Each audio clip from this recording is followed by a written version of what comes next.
some heavy gauge wire, and I wired the stuff in. Oh, I want to tape this one still, but I got the ground heavy gauge wire taped in. I had to use two of the same gauge wire but different colors, but that's fine. That's just the ground wire. And then I'm going to tape this the positive wire up, and then I'm going to go ahead and plumb the motor or the pump in and get a little further on the progress here. So be back once I get everything in position over there. Alrighty guys, so I'm going to move the pump over here and we're going to start tying it in. I got to move this rag out of here. I'm going to try to plug this thing in as quickly as I can so any water that is still in there stays in there and not runs all over the floor. So I gotta pull all these rags out. They came in handy. That is for sure. Now, you guys see that okay? Hard to tell with the nonsense going on here. Here, I'm gonna plug in the 1/2-inch tubing. All set. Okay. So I guess I'm gonna keep it like that. It's kind of sitting up. I put it under that block of wood that I have because it might take a little bit of that stress off the pipe. I hope.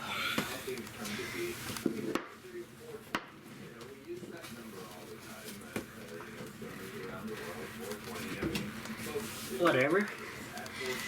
Okay, so now I gotta run the wiring back over here, but first I gotta disconnect the wires that are running to my load center from this pump. So that guy's being taken out, and I'll get back to you once I run these wires, and then we can try this out.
Alrighty guys, I got 5 minutes of video time left.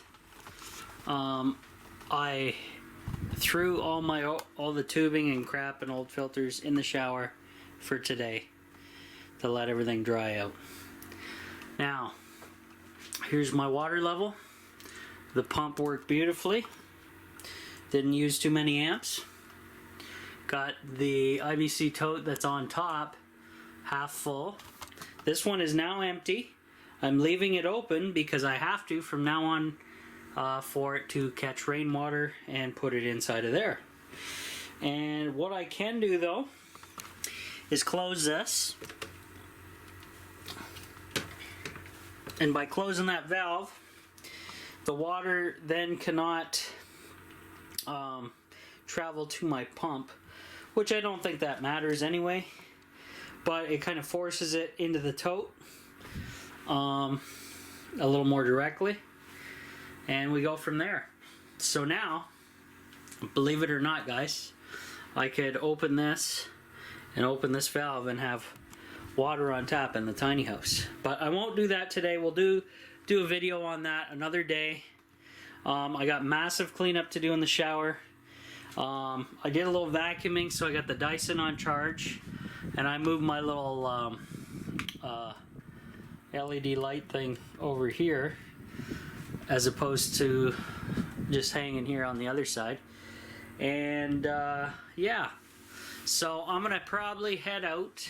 We're going down to see my brother for a visit tomorrow, and it's also slash my mom's birthday, so I already gave her some money early, and we're gonna have a nice day out with the family and go from there.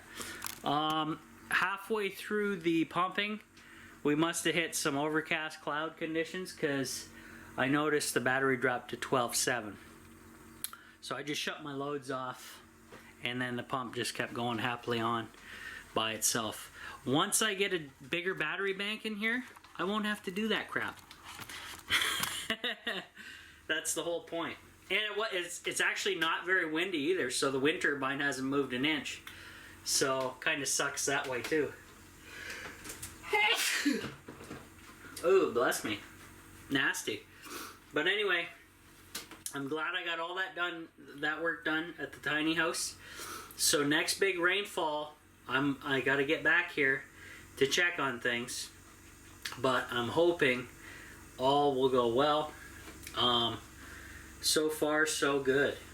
And now I don't have to race back here. Like, as long as everything checks out in the future, I won't have to race here and be worried about every time it rains, because now it's got 250 gallon holding tank where that rain's going to go, and I highly doubt I'm going to get that. Though the night that really flooded here, we got about 3 inches within 1 minute. It was a torrential downpour. The weather forecast people were so dead wrong. They didn't even say we're going to get rain. Just ridiculous, guys. But yeah, global warming, right? Yeah. Anyway, tomorrow is kind of a write-off day. I won't be here, so I have to. When I do get back, I got major cleaning to do as usual in there and in the storage room, because you guys saw me going through all that crap. I'm gonna probably go through one of the totes in there and get rid of more crap. That miscellaneous tote, because it's down and back in there and all kinds of stuff going on. But whatever. But had a nice long working day, full day here at the tiny house. It's now, I think, 4 o'clock, and I was basically here all day.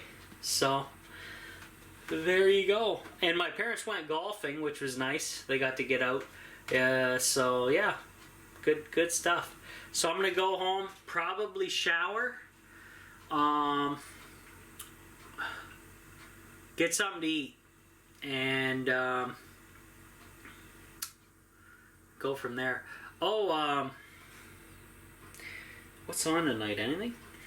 Hey, is this busted? What happened?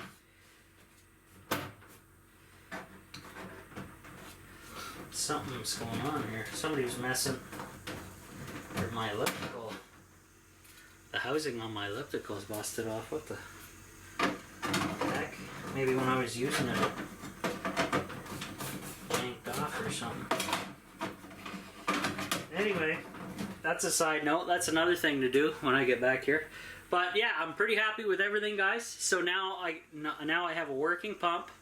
I'm gonna give the old pump to my dad to see if he can look at it. I think it's pooch though, guys. As soon as I turned it on, my battery pretty much dead shorted, went down to 10 volts. So I immediately shut it off. And I was like, oh my God, what's going on? So whatever, forget that crap. So that pump's probably not even worth looking into, actually, because it's a crappy Chinese pump. Most are. What I do plan on doing though, guys, if I have the money, Wish sells a pump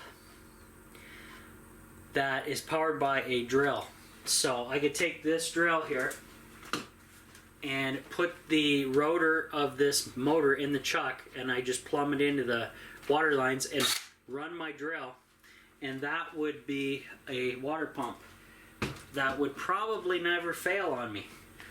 Other than the fact that maybe the battery and the drill will fail sooner than the motor would. But for now, that pump works great. And I actually got that pump out of one of my other projects that I'm doing. And yeah, pretty happy. No leaks. And now, just waiting for the next rainfall. So update video when we get a nice rainfall, guys. See you on the next one.